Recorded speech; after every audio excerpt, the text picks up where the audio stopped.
Welcome to How Do They Afford That, the podcast that peeks into the financial lives of everyday Australians. I'm Michael Thompson. I'm a writer and the co-host of the podcast Fear and Greed Business News. And as always, I'm joined in the studio by Canna Campbell, financial planner and founder of Sugar Mama TV, the financial literacy platform that is on YouTube and podcasts like this one, obviously, and books, Instagram, Threads, TikTok, every social media account imaginable. Good morning, Canna. Good morning. How are you? I'm going well. I'm very much looking forward to today's episode because we are doing something a little bit different. We have a surprise. I'm excited. I feel like we're going to learn a lot today. I suspect so as well. We are going to answer a question today that I reckon everyone has asked themselves at some point. Is it time to quit your job?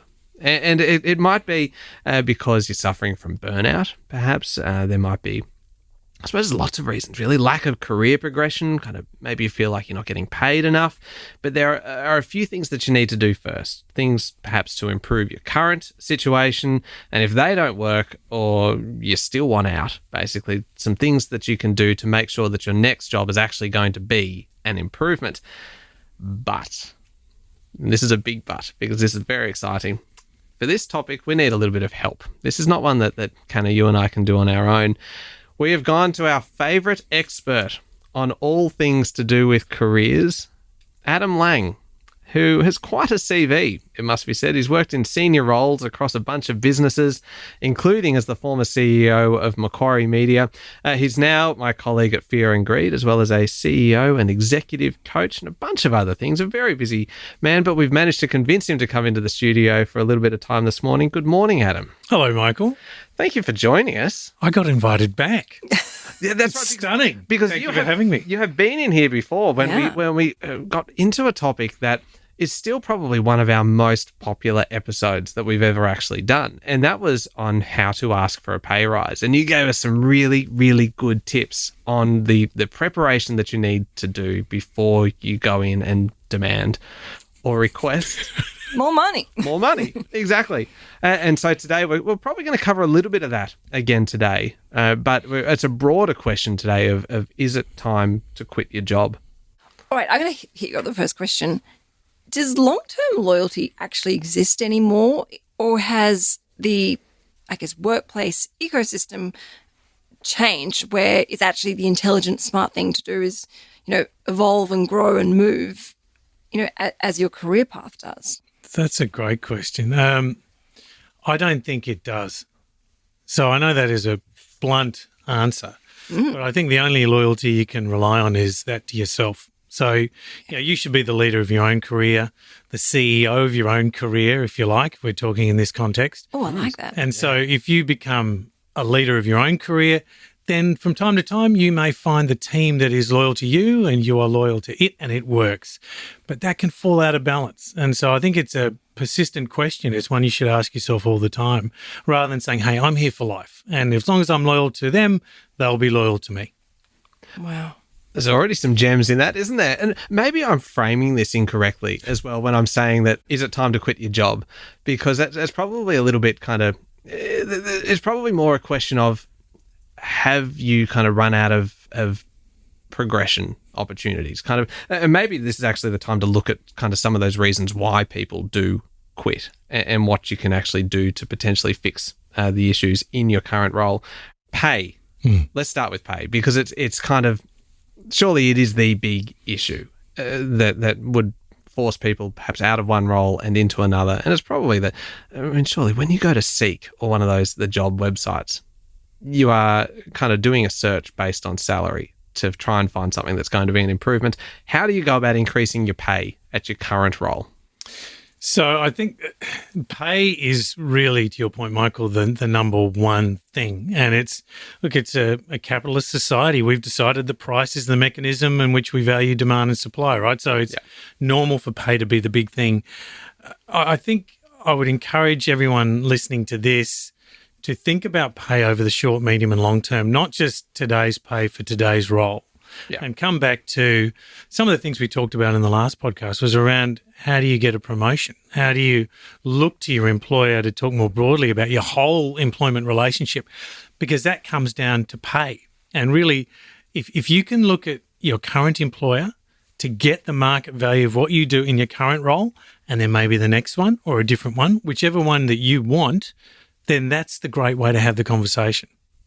Because it's definitely easier, and I'm not trying to paint myself as lazy here, but it would certainly be easier to try and improve your current situation and to have that conversation with your employer at your current workplace about kind of what you're looking for in terms of pay than it is to kind of uproot everything and go and move somewhere else for. And there was some research out fairly recently that showed that people who moved jobs were doing it for a pay increase of about kind of 7%.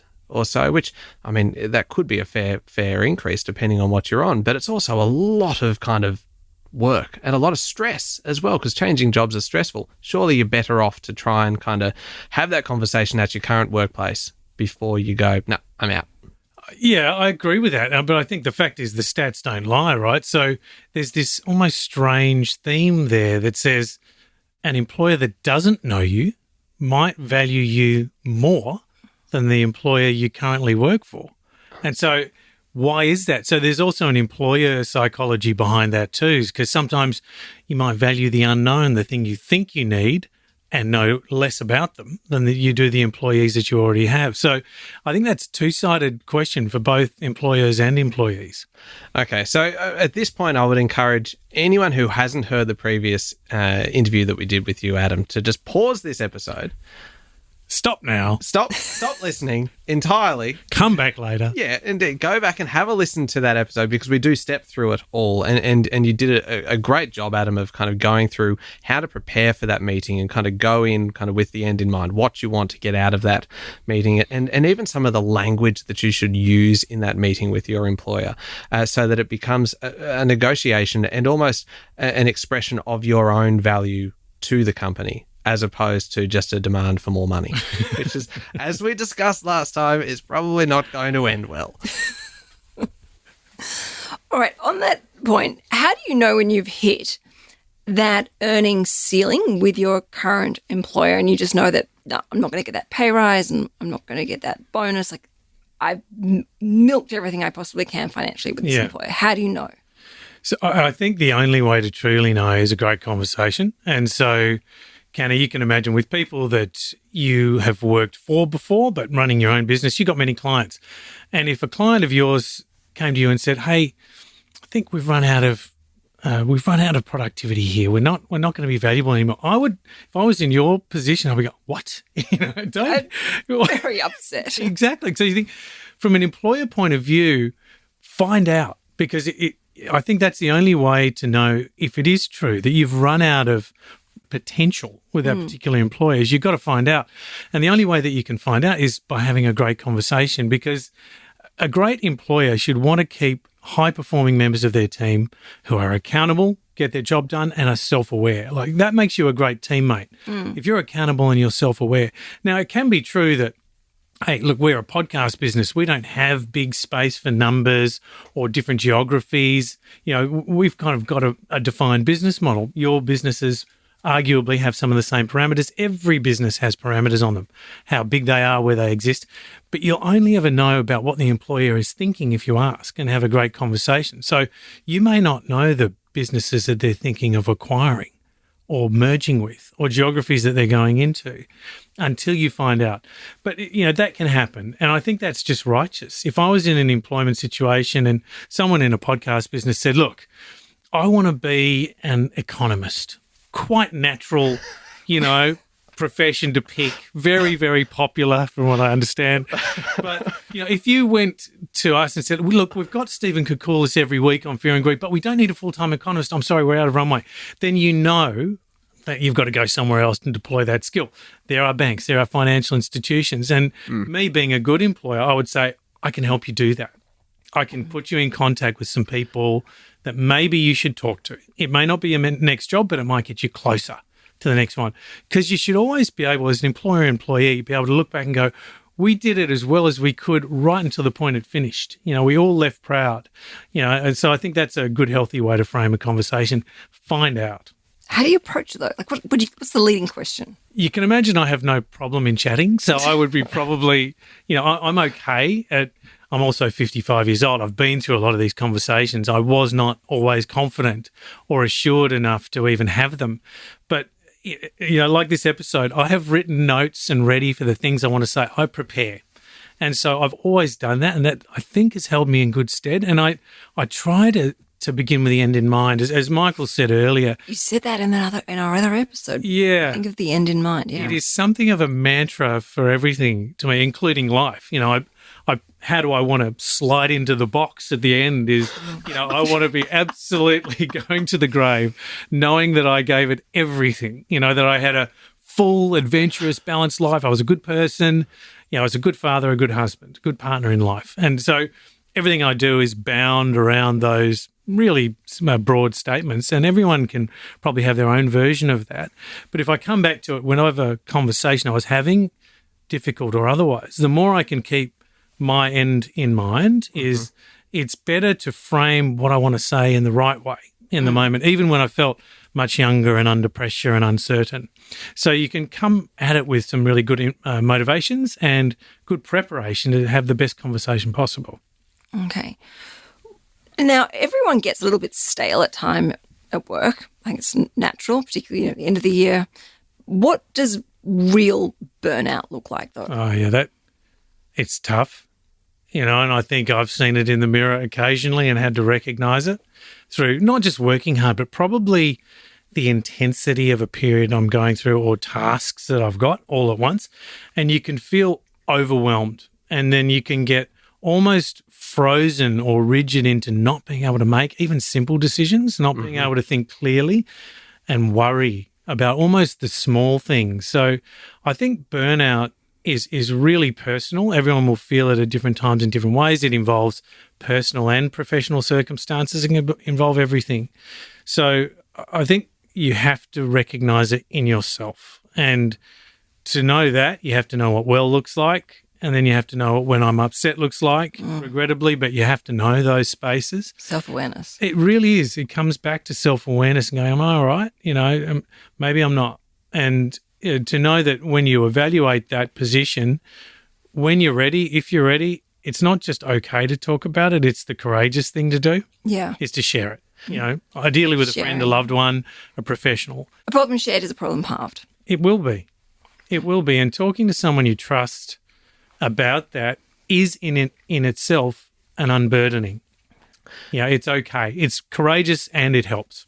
So how then does that feed into the decision to leave a job, though? Because it doesn't feel like the kind of thing that you should make that decision when you are feeling kind of burnt out. Because to be burnt out is quite a raw emotional state. And to leave a job is a big decision, and it doesn't feel like it's the kind of thing you should be making in that kind of state. Is this where you have the conversation with your boss and or your manager, your leader, or a colleague, someone who's able to kind of help guide you through it? And that is kind of when you go, all right, is this the right workplace for me to be in, or is this burnt out state my permanent state in this job, and do I need to leave? So I think that there is kind of a little and often element to this. It's burnout is an extreme. Right, you would suggest that there are steps along the way at which you're feeling progressively under pressure.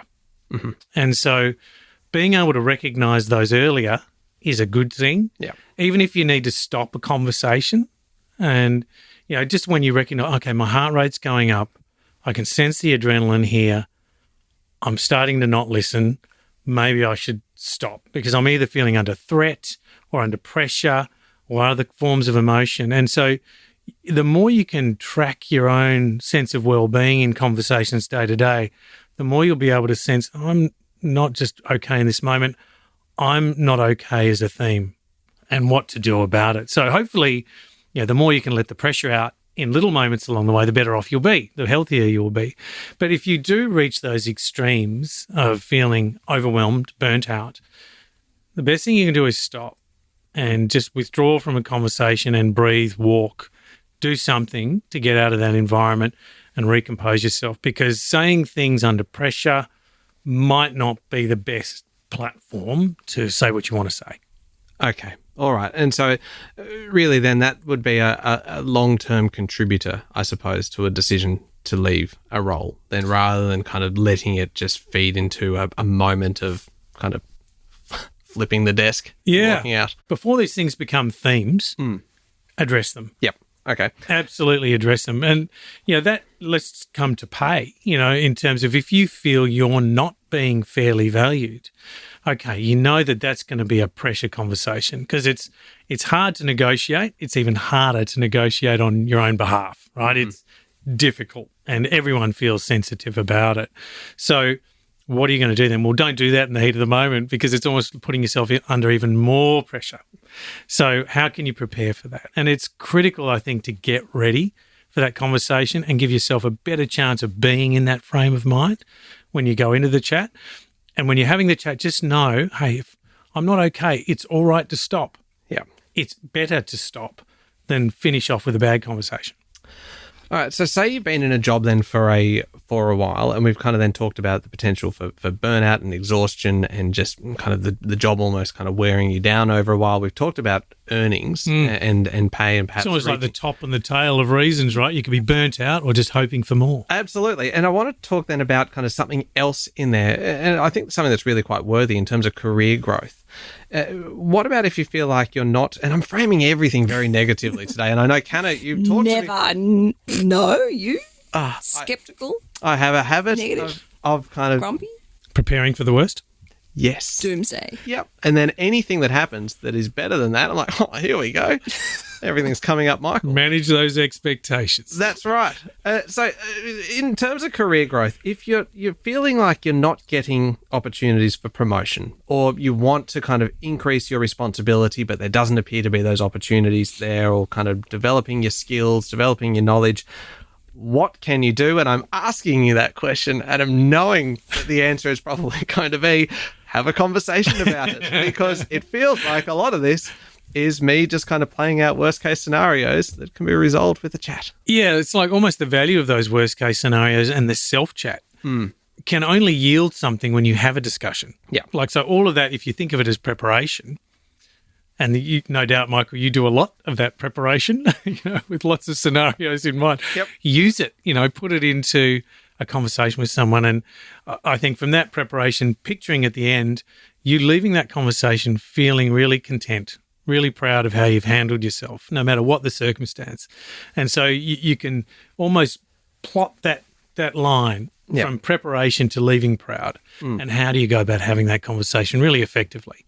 Because also you don't know what you don't know in terms of what, as you said before, what the company is planning, for instance. And the worst thing in the world would be to regret leaving, I think. If you were to pull the pin and go somewhere else, and then all of a sudden you see the company perhaps make an acquisition or kind of move into a new area, and you're like, I would have loved to have been working on that and to have kind of had an opportunity to kind of grow there. Or if you don't even have that conversation in the first place and just try and find out what potential opportunities, not just for more pay, because that is kind of part of it, but for your own kind of personal growth and your own professional growth and perhaps more training that might come from it. Just have the chat. That's also true of the employer side, where they haven't known what an employee wanted. Oh, yeah. Like, someone's resigned and said, I'm going off to do this. Yeah, I wish I knew. We could have done that. Yeah. Or we could have done something like that. And so on an employer side too, think it's in their advantage, not just for you to have this chat, for them to have this chat as well. It's in both parties' interests. That's a good point. I've never thought about it, but I have seen it actually happen where people have left and they've left and they're kind of good people, and you're like, oh, and then you see where they've gone to. we could have done that. But Could have done better than that. Yeah, much, much better. So we know that in this economic climate, with the cost of living and rising interest rates, most people are jumping ship purely just for money. But what do you see from your personal experience as being other reasons for people resigning and changing? There's I think those who have managed to attract someone have clearly done something well, because I don't know that anyone really wants to leave just for a short time, just for money. They have to be leaving for a period of time knowing that their career and their short, medium and long term is in better hands somewhere else. So that says to me that a conversation probably didn't happen back at the existing employer, and that's on both sides to a point, but mostly the employer is responsible for that. And I think the employer is the custodian of the relationship. They're the one doling out the pay, so they should be doing this. But there's no doubt that money is important. As we said at the beginning, it is the single most important thing in this exchange. We are putting in effort and skills, and we are getting paid back. And that's helping us live our life, support our families, whatever it is that we want to do in life. So I think it's not just short-termism that's at play driving those moves. It's I'm taking this opportunity to get better paid because that's an immediate benefit. And I think the medium and longer term is better off there than here, for whatever reasons are personal to them. So I think there's more to it than just that. I would say that too, even in environments of economic pressure, as that changes, like let's say, like some countries in the world, we're going through a recession, which we aren't at this point here in Australia. We've been very fortunate. So, COVID was incredible. Lockdowns were incredible. The employment circumstance was very, very different in that time. And now it's still different later. Hybrid working from home, etc. Like you can change employer just by logging on to a different account. You don't have to change your journey to work anymore. You don't have to drive, find a car park, work out your commute, childcare arrangements or caring arrangements, whatever they might be. So it's really easy. And I think that COVID and lockdown impact was a step change in just how fluid our roles can be in moving to different employers. So I think that's more or less going to be a theme that's ongoing, not just under economic pressure, but all times. So we'll see. You can almost click to a different employer now rather than go through all the rigmarole that you might have had to in a purely physical working environment. So I think that is something that employers and employees must recognise about the competitive landscape. That's how easy it is now. So I think that's likely to continue. So what's more important then? Okay, if I can do it hybrid, say 3 days a week, just to take an example, Monday and Friday I've got to go into the office. Where is that? Yep, got to think about that. Do I get charged more in tolls and parking fees or travel than the benefit? Because that can add up a lot, right? So, headline pay is really important, but so are all the conditions on getting to and from work. Then you look at the work itself. Is it important to me? Those hours every week, that significant block of hours that we all commit to any employer, is that important and meaningful? So I think you've got to look at really that last one is the most important because that's the most time you're spending in that meaningful exchange of skills, labour and pay. So assuming I have now decided to leave my job, Adam, just for example, Michael. Just for example, obviously not leaving this one, obviously, because I very much enjoy it. But assuming that I have decided to leave, there are a bunch of considerations and a bunch of things that we need to talk about. And I am very, very interested to see, because I've never been quite clear on how people go about lining up their next job while they've already got one. And it all feels a little bit sneaky at times. So cloak and dagger. Yes, indeed. We're going to take a quick break and then we're going to get into the sneaky side.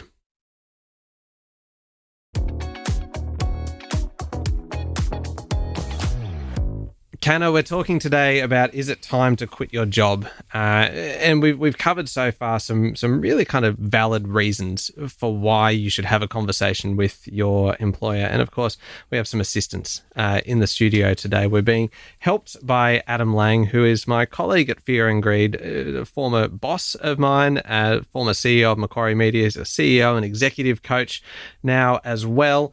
So he's very well kind of credentialed for this, has had probably plenty of these kinds of conversations with people. And so far, we've really kind of talked then about some of those reasons why you might feel it is time to move on, whether it is pay, whether it's kind of burnout, whether it's you've exhausted the opportunities perhaps for career progression and for expansion of your own kind of professional skills and knowledge, and you've decided that it is time to start looking for something else. How do you actually do that? Actually, no.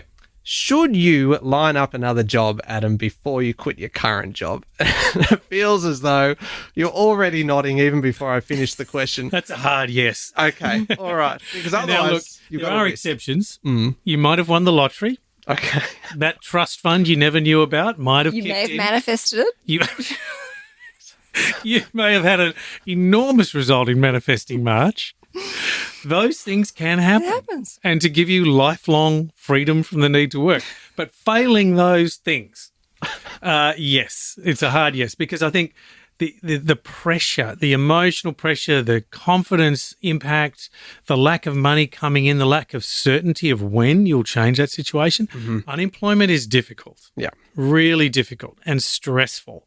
So my opinion is I don't want that stress, right? I would feel really uncomfortable coping with that stress. So I would always want my next job before I left my present one. And it would look better to a potential employee. I think that's right. Yeah. I think that's, and again, that's bizarre in a way, because you look at it and go, hey, look at my current employees, and employers are showing, as we talked about, the 7% differential, right? You know, you can get 7% more pay if you move. Why? You know, because that's on employers and employees, because why does an employer who doesn't know you value you more than your existing employer? That's a bit odd, right? Yeah. But similarly, you know, what is it that you need to know to get your next job? And to me, if someone was looking at me being productive, active in the market, knowing people, that is different than someone being unemployed. So employers' perception tends to be that employed people are more appealing than unemployed. And that is not fair, but just over time, that seems to be a perception. Okay. All right. How do you logistically find a new job when you're currently in one? Like do you organise early morning meetings? Do you sneak out? Say, I've got a dentist appointment. Are you working at your desk with the Seek window minimised on your desktop?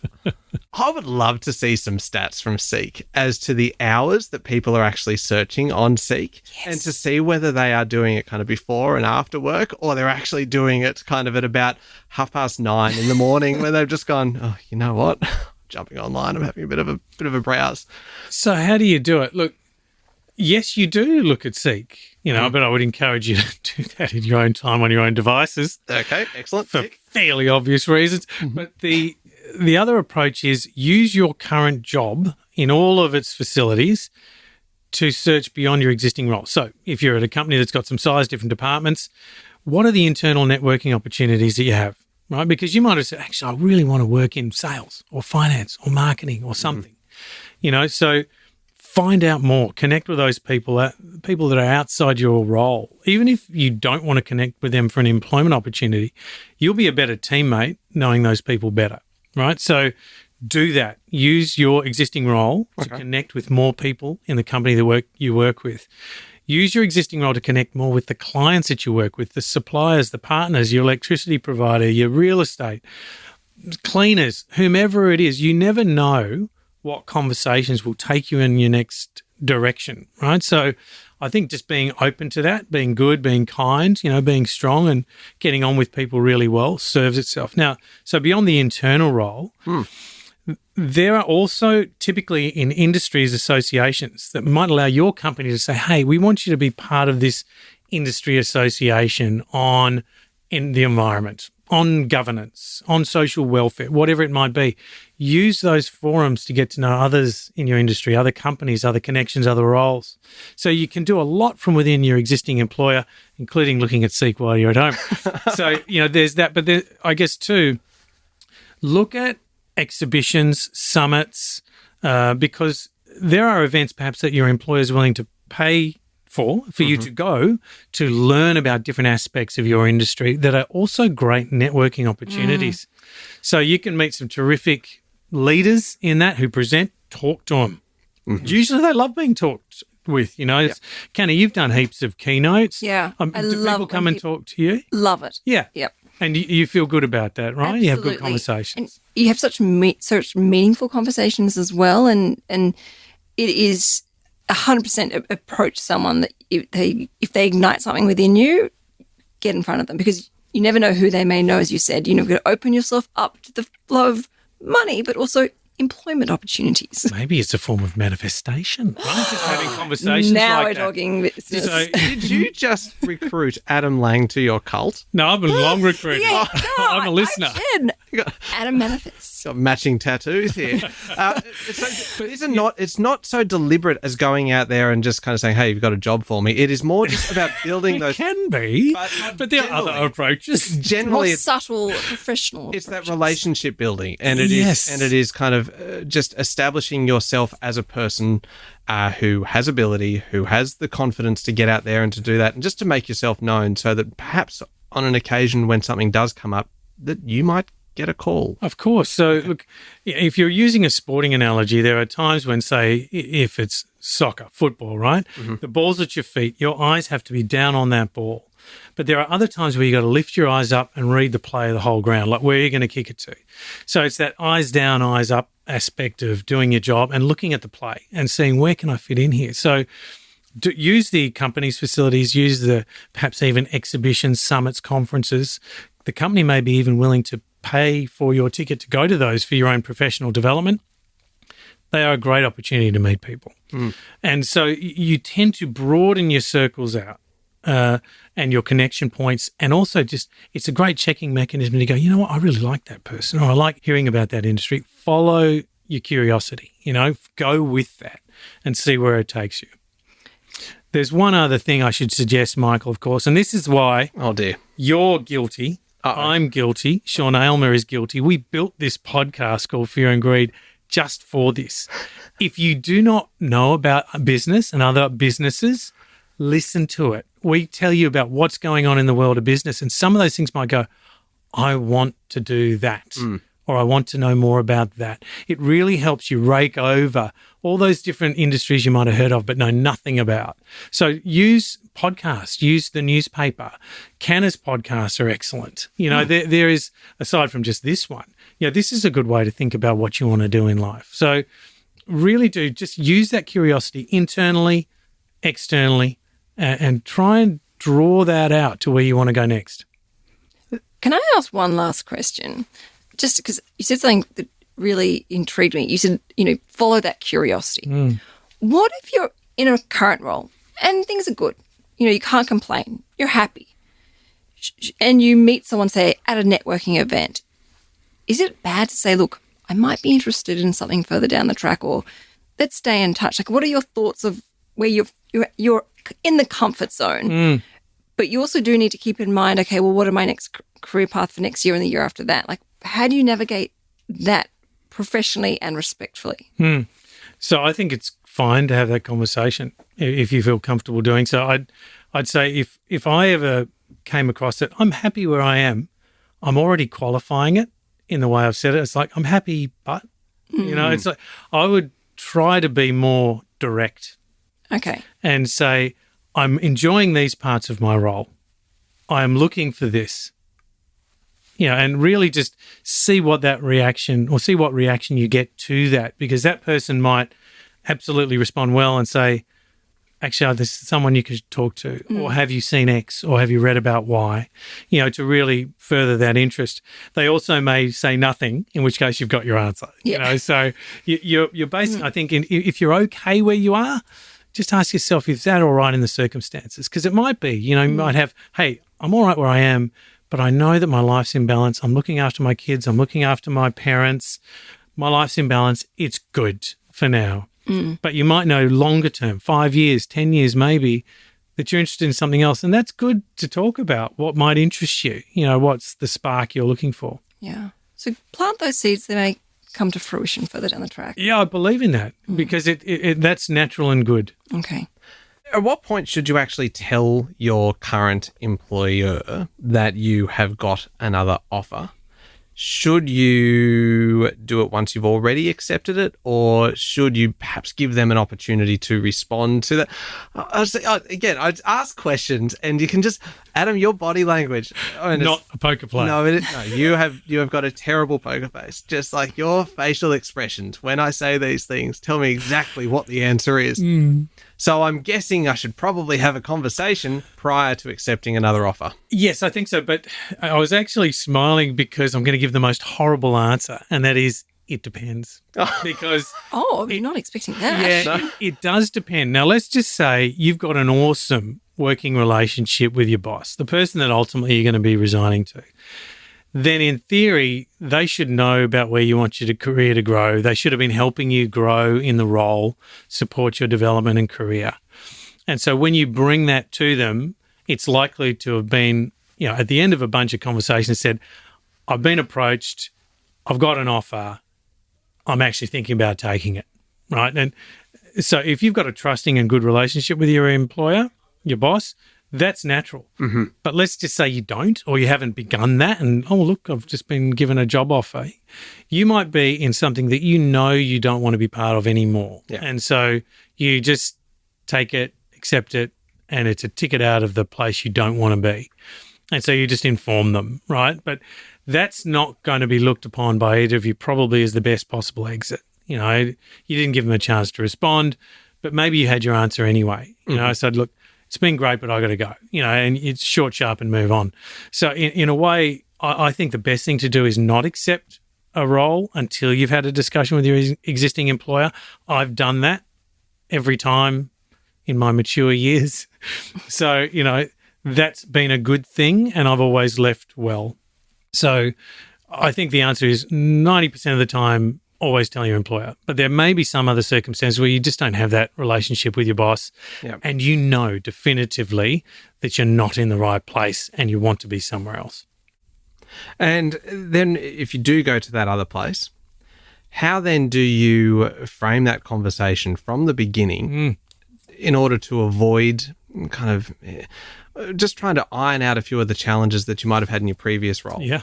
I'm imagining that it is the best thing to do is to get it all out there from the beginning, kind of what your expectations are. Your terms and conditions. Well, yeah, what you are hoping to gain from the role. And I mean, because obviously you're not going to go there unless it is actually an improvement. Right? Completely right. And so, look, I think most companies have given us an advantage this century, and that is they typically have a purpose, values, behaviours. They've got statements about who they are, what they do, why they do it. And so you can frame not only the reason you accepted your job, but where you want to go within that company from the beginning in a language they understand. So you can really frame that conversation in the company's language, something that they're used to and will respond well to. So begin with the end in mind, frame the conversation, be really clear on what the goals of your role are. Like, what am I here to do? I understand you're investing X in me. Mm-hmm. Some of it's a remuneration, some of it's a desk, the power, the air conditioning, the facilities we have, the environment we create. So I get it. It's salary plus is what you're investing in me. And for that, I've got to do X. Mm-hmm. How do I do that really well? Make sure you're telling me what the goals are. Make sure you're telling me what I'm doing well and what I need to improve. Yep. And so you know that you're accountable to those goals, and so do they. And they know that you're a team player, and so do you. One question without notice, Adam. Does it drive you nuts when...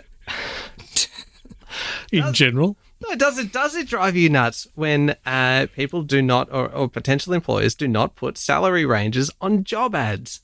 Yeah, I don't think that's right. I think it's wrong. It's because surely that is very unhelpful for people to kind of have these kind of conversations with their current workplaces. If they, in order to kind of know what their worth is and what like a similar role is elsewhere, that they, in order to actually find that out, they have to go through the whole interview process and then kind of get to that point.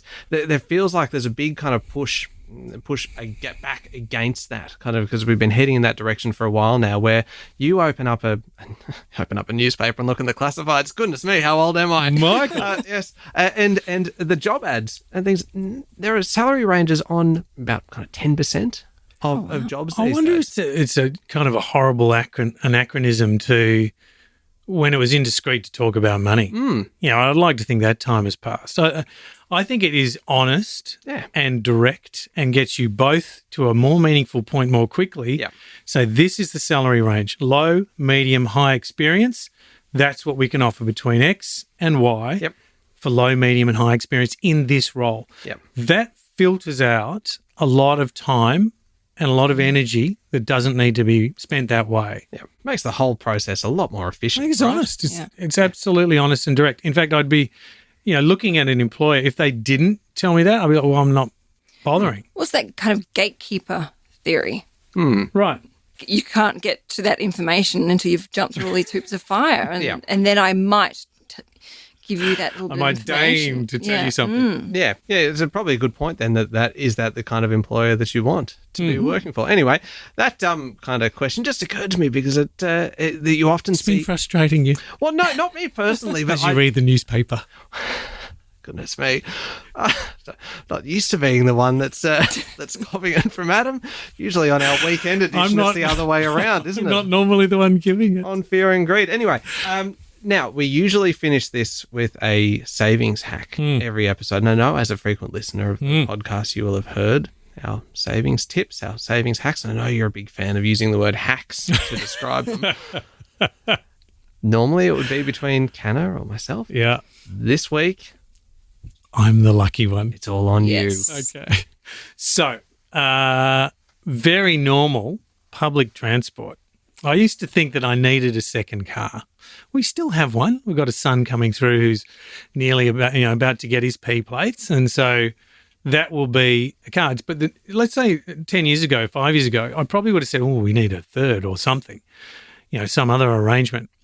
But you know what? Public transport with apps is so good. You can tell when the bus is coming. You can tell when the trains are. I feel much better about not putting another car on the road and putting more stuff into the atmosphere. And it can work while you're being driven, right? You can listen freely to podcasts. You can do some work. I actually really believe in the benefit of public transport. So I defer to that much more often, and it can save you a stack of money. The cars, insurance, fueling them, maintaining them, it's a big cost. So if you're looking to change, your financial landscape, consider that. And on the weekend, the rate's So cheap. So cheap. You can pretty much use it as many times as you like in the one day. Did you just hijack Adam's savings hack for your own? Complimented, I think, is the word you're looking for. Or even enhanced. Wow. Bonused it. Goodness me. Thank you, Canna, for bonusing my savings hack. I think it's very valuable because no one does talk about this. It is savvy. I'm into it. I like it. I just realised that we are way, way, way over time, and I haven't even kind of given a summary of what we talked about. I'm giving myself 30 seconds to summarise everything that we've just covered in 45 minutes. That basically, you can do it in one line, and that line was one that you used early on, Adam, and that is that your only loyalty is to yourself. And I think that is really, really powerful. I think it's brutally helpful. Yeah, absolutely. Because in the end, that kind of answers that question of whether anybody does a job for life anymore. Kind of, is your loyalty to your employer, or is it to yourself? Is it to your family? Is it to kind of really that this then feeds into all those ideas and all those reasons that we talked about why people potentially leave their jobs, whether it's kind of pay or whether it's your earnings potential has kind or of your manager exhausted. Yeah. And kind of whether you are burning out, whether you are having kind of a limit imposed on you, whether it's self-imposed or externally, on kind of your career growth and your opportunities for kind of professional expansion that we talked about. Obviously, that you can kind of rectify a lot of that potentially just with a good, straightforward conversation with your boss where you are representing yourself, you're representing your own interests, and often you can actually make those interests align with the interests of the company. And that is kind of when you hit that sweet spot of being able to kind of get a result that benefits both of you. And if you're not able to do that, or if you just want to change and you want to kind of move on, we talked then about obviously the things that you need to consider when you are looking elsewhere, actually making sure that what is being offered is an improvement on what you've had, and also then how to find those opportunities. And it's not just kind of browsing on Seek while you're supposed to be doing your job, that it is kind of a longer term play. It is kind of networking. It's getting to know people and putting yourself out there and positioning yourself as a candidate, that there might not be a job available now, but who knows, next year, the year after, 5 years time, 10 years time, kind of down the track, that you might be the person that someone calls because you've put yourself out there and you've had those conversations and you've established yourself. That wasn't 30 seconds at all, was it? Follow your curiosity. My God, he's just coming out with all these gems today. This Adam Lang. Only loyalty is to yourself. Be the CEO of your own career. Follow your curiosity. I think that actually sums it up perfectly. Thank you for coming in today, Adam. Oh, a real pleasure. I hope it's been of use to people listening. It certainly has. Definitely. That was Adam Langcanna. Thank you. And where can we find you if we need more help? Fastest place to get in contact with me is through Instagram at SugarMamaTV. And you can hear me every day with Sean Aylmer on Fear and Greed, Australia's best business podcast. And if you want to hear more of Adam, you can hear him on the weekend edition of Fear and Greed, where he is the adjudicator in a very competitive environment. It's a lot of fun. Thank you very much for listening to How Do They Afford That? Remember to hit follow on the podcast. Please leave us a review as well, and perhaps a 5-star rating if you're feeling particularly generous. Next week, we are talking about childcare. It is very, very expensive. We're looking at basically how it all works and how you can make it fit into your budget. It is an important issue. Don't miss it.